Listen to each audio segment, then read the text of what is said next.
yang tahun sekarang ini masih makan, kukunya itu udah nggak kuat, tapi mematikan. Yang kemarin PMK kemarin itu kuku sampai copot.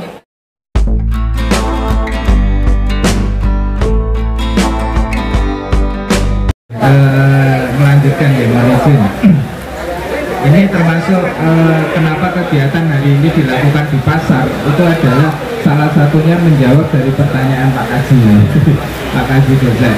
Nah itu sebabnya itu adalah ya dari perdagangan, aktivitas perdagangan yang meningkat menjelang Lebaran, ya menjelang Lebaran, baik maupun peternak pada misi maupun restocking ya. Kalau persiapan Lebaran biasanya kan 3 bulan 4 bulan awal itu pada misi, otomatis aktivitas perdagangan kan naik Pak pada masa-masa itu, apalagi mendekati Lebaran. Nah, Lebaran aktivitas perdagangan lalu lintas ternak itu Pak, kita kan kalau kelolaan itu kadang lain wilayah sampai Jawa Timur sampai mana-mana ya, Jawa Barat juga ada mungkin. Nah itu karena aktivitas lalu lintas tinggi, otomatis penularan penyakit itu juga tinggi. Nah, kita membeli sapi ataupun kerbau itu juga dari kandang-kandang pedagang. Nah, sapi yang biasanya itu di dalam kandang keluar semua. Jadi PMK itu kan sangat mudah menular.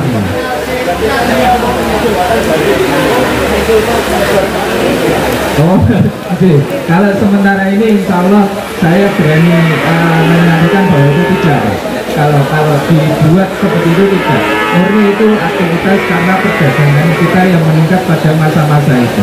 Jadi menurut data kita kasus PMK itu juga meningkat pada saat-saat Juli, gitu ya. Kemarin Juli karena Lebaran itu kan Juli. Dan pada saat 3 bulan atau 4 bulan sebelum Lebaran, yaitu karena aktivitas mungkin peternak-peternak membeli itu ya, banyak membeli untuk apa?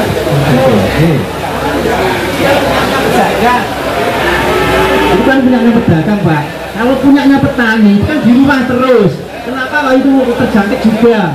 Oh gitu loh Pak. Terjangkitnya itu karena dikumpulkan Pak. Ya, nah itu bisa juga karena kita yang masuk ke kandang-kandang.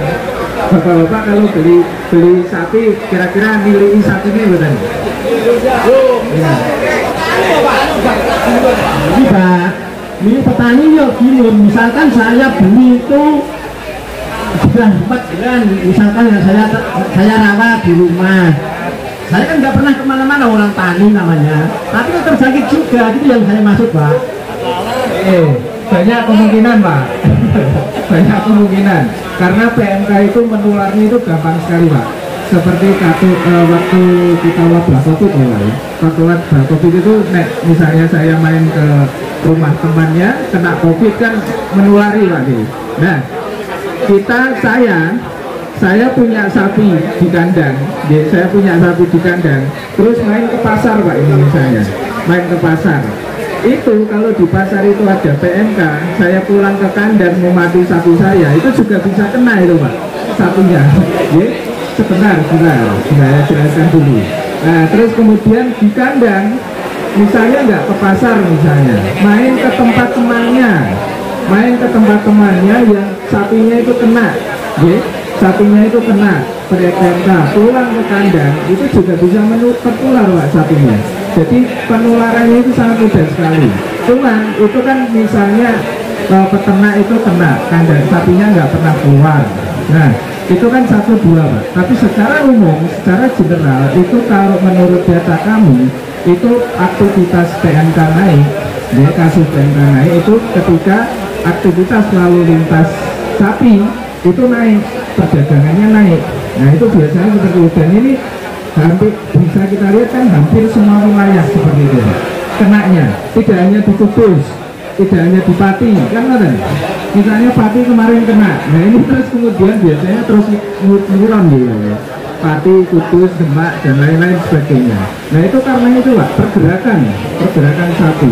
Karena dari liurnya itu kita pegang, itu saya bisa menularkan Pak. Misalnya saya habis pegang, itu pegang liurnya sapi yang kena PMK, itu di tangan saya, baju saya, terus sepatu saya, itu bisa membawa PMK semua ya. Nah itu penularannya semudah itu. Nah kemudian yang paling penting adalah vaksinasi Pak. Vaksinasi paling penting. Tahun 2022 sampai yang waktu gencar-gencarnya vaksinasi, banyak penolakan Pak, terutama dari pedagang yang saya ini. Dari pedagang itu pada menolak Pak. Walaupun mungkin Pak Gosek kesel, gitu. Tapi yang lain mungkin masih banyak yang menolak dan ragu-ragu untuk vaksin. Padahal itu yang justru melindungi. Dan virus itu kita tidak bisa mengobati. Mengobati itu kalau sudah kena itu hanya 50-50, bisa sembuh, bisa tidak, kan ngoten. Nah, kalau vaksinasi pada hewan sehat Pak nggih, mboten sing wis lara lagi divaksin. Vaksinasi pada hewan sehat itu bisa menimbulkan kekebalan seperti halnya COVID dulu. COVID dulu itu kalau tingkat vaksinasi cakupannya sudah luas, maka COVID-nya sendirinya hilang. Tapi kalau vaksinasinya itu rendah, itu makanya penyakit ini masih berjalan terus. Nah, hewan-hewan menular PMK itu yang terkena PMK kemungkinan juga karena dia dulu belum divaksin, itu kemungkinan juga loh ya. Nah, belum divaksin mudah tertular sehingga itu malah jadi menularkan kemana-mana gitu. Jadi intinya penanganan kita adalah satu, kita sebagai pedagang dan dinas sebenarnya bekerja sama. Kalau pedagang tentunya pengepul terutama adalah ketika hewan-hewannya sehat itu kerso divaksinasi satu, kerso divaksin. Bahkan kalaupun vaksinnya selama ada dropping dari pemerintah itu tidak bayar karena kan tidak beli, tidak beli.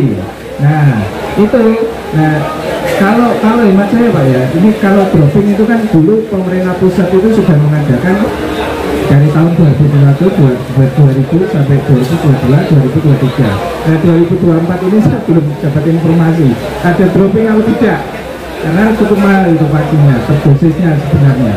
Nah ini sebenarnya yang ingin kami sampaikan pada tahun-tahun sebelumnya, kita masih belum dengan vaksinasi pentingnya. Nah ini di saat vaksin itu sudah mulai tidak teranggarkan, nah itu sehingga ini jebol lagi karena vaksinasi yang dulu itu banyak penolakan jadi tidak tervaksin banyak. Nah ini nanti insya Allah pokoknya semua penanganan sepanjang itu obat itu tersedia di pemerintah, panjenengan semua tidak usah ngikut biaya. Tapi kalau misalnya nanti obat-obatnya itu sudah mulai habis, nah kita juga harus menggolong bareng-bareng kan gitu kan ya. Misalnya contoh vaksin, nah vaksin ini sudah mulai banyak dijual dari penyedia vaksin, itu juga semakin cepat kita menangani semakin baik. Intinya itu Pak Lee. Jadi menjawab panjenengan tadi, kenapa kok mesti kayak itu pas gini-gini. Nah itu karena lagi Pak, penularannya sangat cepat sekali, terus aktivitas lalu lintas tinggi. Nah kalau kasus 1-2 di peternak itu mungkin karena dia bulan atau mungkin karena belum divaksin itu juga. Ya enggak. Tanya Pak ya, apa akibat sapi dari luar itu Pak, sapi ongol membawa virus atau gitu? Sejak saya kecil Pak, belum ada sapi gitu-gitu kok, belum ada penyakit kayak gitu Pak. Terima kasih.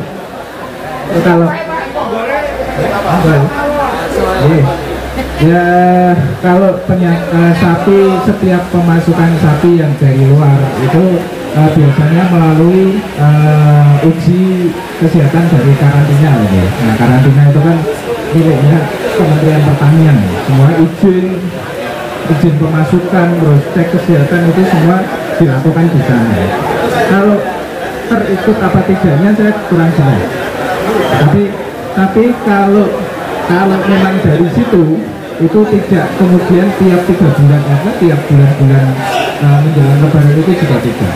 Kalau memang dari situ itu adalah penyebab kasus yang dari awal dulu tahun 2022 ya, kita di Indonesia dengan kasus PMK tahun 2022. Nah setelah itu kemudian menyebar semua sampai sampai sekarang belum selesai. Oke, nah prinsipnya sama, keluar masuk intinya Pak, karena aktivitas selalu lintas itu. Kalau yang masuk, ya, kalau semua masuk ke Indonesia-nya, jadi itu ya salah satu kemungkinan. Tapi saya juga tidak bisa menyatakan itu satu-satunya kemungkinan. Tapi kalau yang kita lebih baik fokus kepada kita di lingkungan kita masing-masing Pak. Bagaimana lingkungan kita masing-masing itu aman, terhindar, iso nek ono penyakit yo iso jagani kan ora.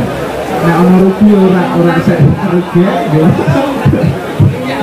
Nek ono itu ya alhamdulillah. Tapi ini kami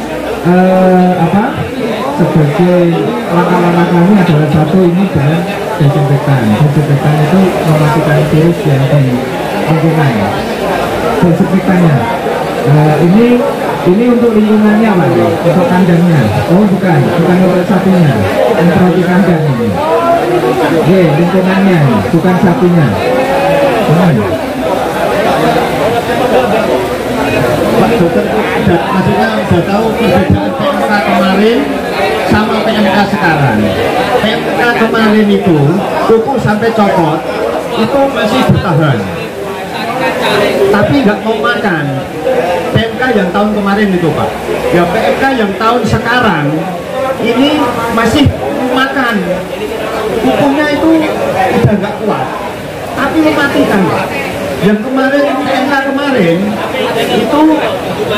kemarin itu kuku sampai copot masih hidup Pak, kuku sampai copot itu masih hidup, masih bertahan dan sembuh. Tapi yang PMK sekarang ini sapinya masih makan, kukunya nggak kuat, terus ambruk, terus meninggal. Nah itu apa perbedaan PMK yang tahun belakang sama PMK yang hari ini? Hari ini mengerikan. Matur suwun. Prinsipnya gini, PMK-nya itu sama, PMK-nya masih sama.